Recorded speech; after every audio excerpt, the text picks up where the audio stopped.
Thank you very much. I missed that part.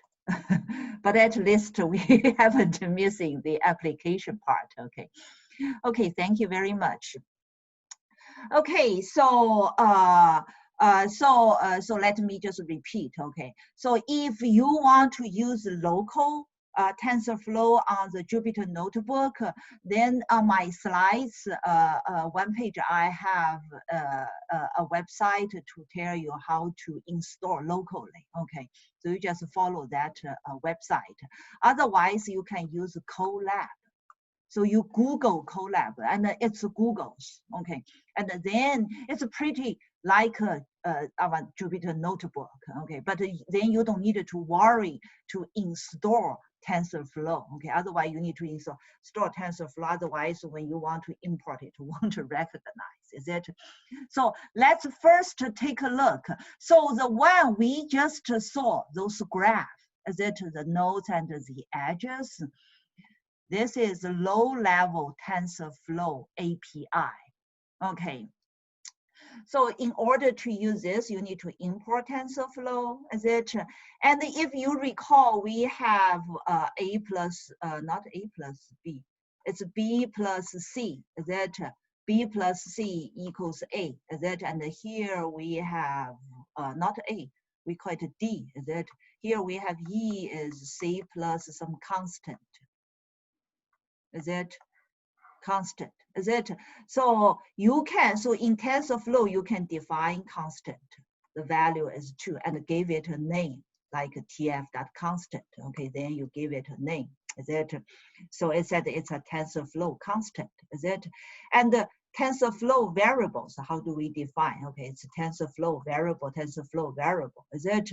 And here we have 2.0, 1.0 B and C, is it? So that's regarding this part, is it? And then you define this D, is it? Okay, D, this is operation. Is it? D is a node, is it? If you recall, node represent operation, is it?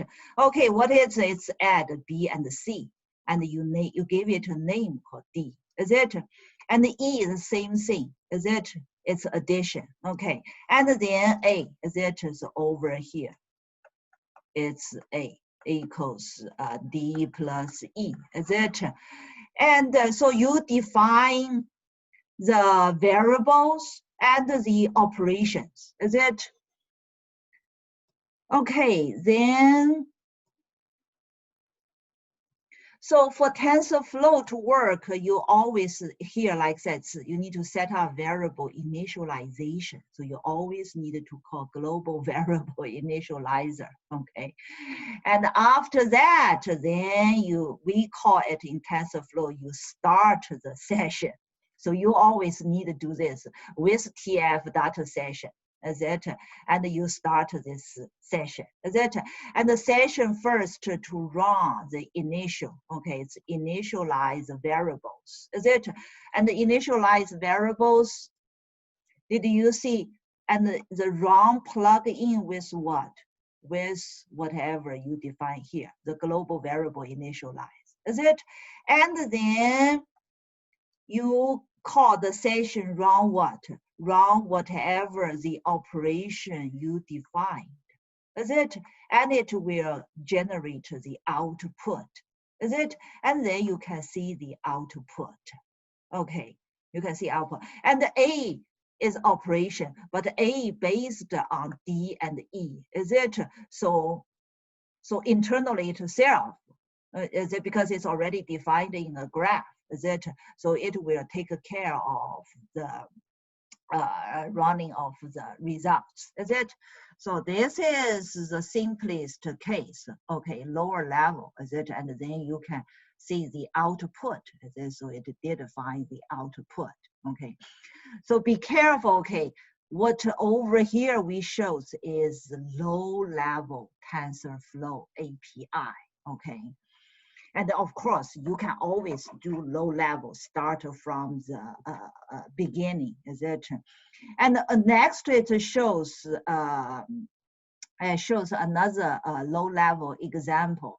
It's still just arithmetic operation, okay? But over here it says maybe like suppose B is an array here. B is an array, okay? But you may not know the value. Is it when you draw the graph, it doesn't have a definite number. Is it?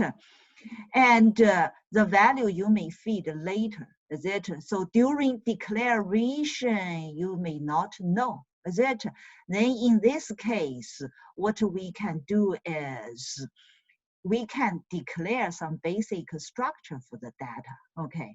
And you can use, it says called TensorFlow placeholder variable declaration. Okay, so in this case, for B, it's just a placeholder, is it? I'll tell the type, okay, it's a floating number, is it? And the shape, is it? And the shape, this is one-dimensional shape, is it? So it's something like this, is it looks like that. But with this dimension, you don't know, is it? So that's why you put it as none, is it? Okay, that's this case. And then C, it's similar as what we defined before, as a D, E, and A, is it? It's exactly the same here. And then over here, you can do, you initialize, is it? So here we have that global initializer, is it? And you start your session, is it? You start the session and then you run A, is it? Run A. But if you recall, because B, A needs B, is it? But B at that point, it doesn't have any value feed in, is it? So you can feed in value now, is it?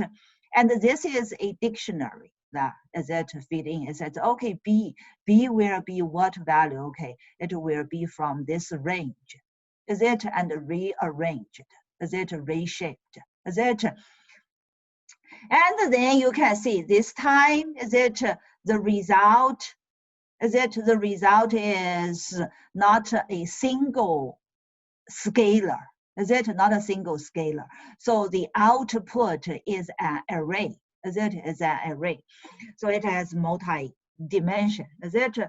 But it's element-wise anyway. Is it in Python? So you can see you don't need to worry that element-wise, the multiplication or addition, it will take care of itself, is it? Okay, that's this case. Then of the other ones, this is pretty simple. And over here it shows you can also define graphs. Here it says TensorFlow graph, is it?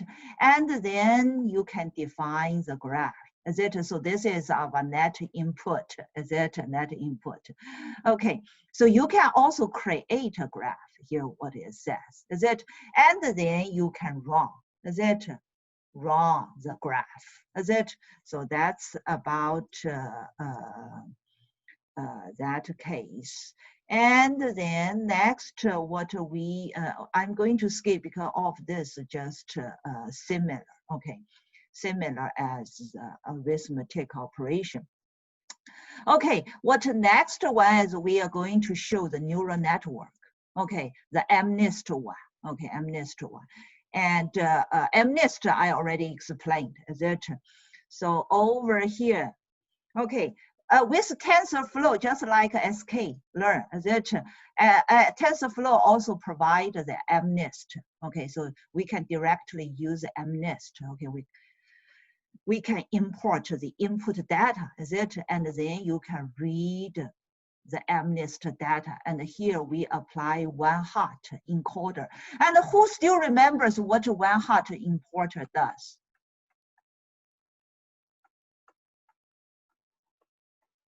What is the purpose? One-hot encoder. Who remembers that? One-hot encoder is you have red, yellow, green something, is it? And you can get Nominal it. data. Yeah, you can get it, okay. Color red, color green, something, is it? And the color yellow, is it? And then you just use 0, 1, is it? Categorical data. Yeah, very good. You can send your answer to the chat. That's called wow, to keep that in mind, okay? Because otherwise, when you see, oh, what's that is it to keep this in mind? Okay, so anyway, we then have the training, data testing, validation, etc. So that's as usual. And then here, because we manually define the TensorFlow network, is it? The graph. So we define learning rate, number of epochs, so iterations. This is a batch size. Is it because we want to use mini batch? Is it? And then did you see you define X, Y as some placeholder? Is it? So this is low level 1. And then next, let's see. So over here it says our this neural network is going to have 300 neurons in hidden layer. Okay, so the input weight of tensor is going to be this size. Is it this size? Okay, so then you define the weight. Is it? So it's TensorFlow variable. Is it? And because this is the initialization, so we pick some random number, provide a certain standard deviation. Is it? Later on, you're going to train it. Is it? So this is just you initialize the weights with some random number. Is it? Same thing for the bias, is it? And then for the hidden layer, is it? It's the same thing. But be careful, okay? You need to get this part clear. So 784 is the inputs. Is it? The features. The number of features. Is it? 300 is what? Is the hidden layers number of neurons. Is it? And so you need to get this number correct, okay? And then for your hidden layer, when you define, it should be 300 by 10. Is it? 10 is what? Is the output layer. Layer nodes. Is it why we pick 10? Because we have 10 digits. So it depends on your output, why? The Y label, okay? So be careful about this. And we also give them the corresponding name, is it? So this is a low level 1, okay? So we get this done, okay? Then next, we define the hidden out is what? Hidden out is the addition. Is it, you remember that graph we discussed? Is it, it's matrix multiplication of X and W, and then add B1. Is it? And after that, we do what? We do activation. This is activation. Is it? Apply what? Apply RELU. Is it for the activation? Is it? Okay, after you get this done, then the next operation is what? Is what we are going to do softmax. Is it? So softmax on what? On the result of the hidden layer. This is from hidden layer. Is it? And then for the second set of the weight and bias, is it? You do matrix and you do addition, is it? And this is the logit. If you recall that diagram, is it? We have the logit layer, is it? And this is activation layer, is it? We call it RELU layer, is it? So we have this two, okay, we have this two main thing, is it? But within it, you also define some other TensorFlow operation, is it? TensorFlow, because anyway, it's going to flow into each of the node. Is it? Each of this will be a node. Okay. Each of this will be a node. Okay, so this we defined. And then we also needed to do the clip. Is it to do the clip in order to avoid the log 0 issue? Is it? And then what? We need to do the cross entropy. Is it? To find the minimization of the loss. Is it? And then if you recall, we do the optimizer. Is it? And the optimizer is gradient descent. Is it gradient descent? And the goal here, it also clearly say, is it? Is try to minimize, that's its goal, with cross entropy. Is it? It also specifies the learning rate. Is it learning rate? Okay, and so this optimizer, is it? So basically you defined of the placeholders and the operations, is it? And then we always need this, is it? And then we also need to do prediction, is it? So prediction is, this is the calculated result, this is a real result, is it? We want to find the total number of correct predicted, is it? And we also try to find the mean, is it, of that. Okay, so that is, we define this. And after that, is it, you can start your TensorFlow session, is it? And you run, is it? And here, we also needed to know total number of batches because this is mini batch. Mini batch. Is it mini batch? Okay. And the total number of episode is 10. Is it? Episode is 10. And for the batch, is it? Then you do that training. Is it? You do the training, run the optimizer with the cross entropy. Is it? So that's gradient, and this is a loss function. Is it? So you can train, and then here it also shows the result. Is it? For each epoch, did you see? The first epoch, the cost is quite high, is it? And to the last one, the cost always decrease, is it? And the accuracy rate is also quite good in this case, is it? So this shows the lower level one, okay, calculation. And then next, let's see the high level, okay. TensorFlow high level, then we need to use Keras. Okay, TensorFlow Keras. Okay, let's see if I have that. Yeah, so this will simplify a lot of our work so that we don't need to define the graph of our own. Okay, with TensorFlow Keras. So be careful, Keras. Okay, it supports high level API. We will say it's then very simple. Okay. Very simplify our work. And with the high level, then data set for the MNIST, be careful. You also need to get from Keras. Okay, then same thing. And also we need to normalize the data. So this is data scaling.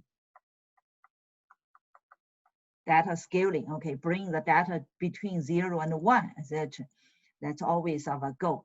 Okay, and I think we kind of run out of time. So with Keras, okay, with Keras, so generally over here, the high level API, we are going to use sequential API.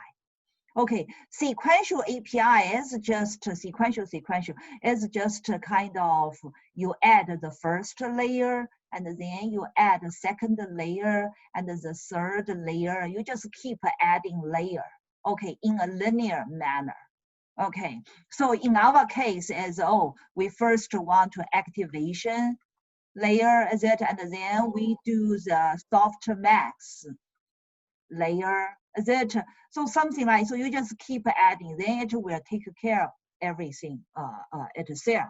Okay, so that's kind of sequential layer. Okay, so let's see over here. How do we do that? So you first need to set up the model. Okay, the model set up, then it's Keras models. Here we call it sequential. Okay, so what it takes is an array of layers. Okay, array of layers. So here I define the very first layer is flattened because your input is two-dimensional, is it? And with neural network, it cannot take two-dimensional. It takes one-dimensional data, is it? And what next? Here, dense layer. This dense layer is just try to connect the next layer. That's what this layer serves for. Okay, so it's fully connected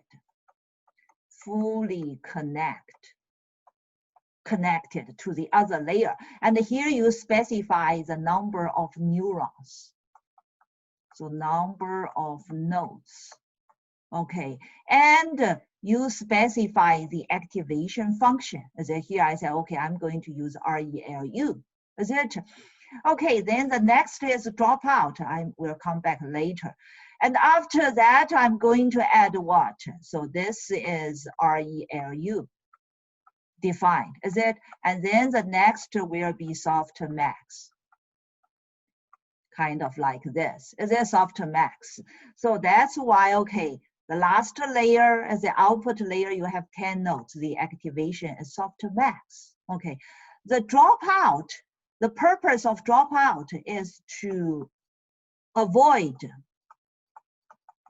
overfitting. Okay, so 0.2, that means the weight from the previous layer as it to the current layer, there is 20% of possibility you force it to 0. Okay, so you are not going to use whatever the original. So you will force with 20% of possibility of certain weights to go to 0, so that to avoid overfitting. Okay, so we will see an example about the difference if you don't use the dropout and with the dropout. Okay, so after you define, and you can see it's very simple as compared with the lower level one. You don't need to define the placeholder and add multiplication, that we don't need to. And after that, you see, you just say, okay, model compile. And then you specify the solver, the optimizer, and what loss function you are going to use, and the measuring metrics. Is it? Here it says, okay, I'm going to use sparse categorical cross entropy. Is it? And generally speaking, is that the three most common loss functions are what? Binary cross entropy for binary classification. Okay, so be careful. Based on your application, you need to determine which cross entropy you should use. Multi-class classification, we use sparse categorical cross entropy. Okay, we can also use mean square error for regression. Okay, so be careful. After this, then you just fit the model, just like what we do before. Fit the model, specify with epochs, and then evaluate. And here you specify the verbose, etc. So we said if verbose is 0, then it does everything silently. You can try, go home, okay? But over here, I said, okay, I'm going to do 2. So 2, it will specify, okay, which epoch and the progress bar. Is it? So that you will see the progressing, is it? So that helps a lot, especially if it's a lot of data. Okay, so that's the general information, okay, for today. So we are done. We also run out of time.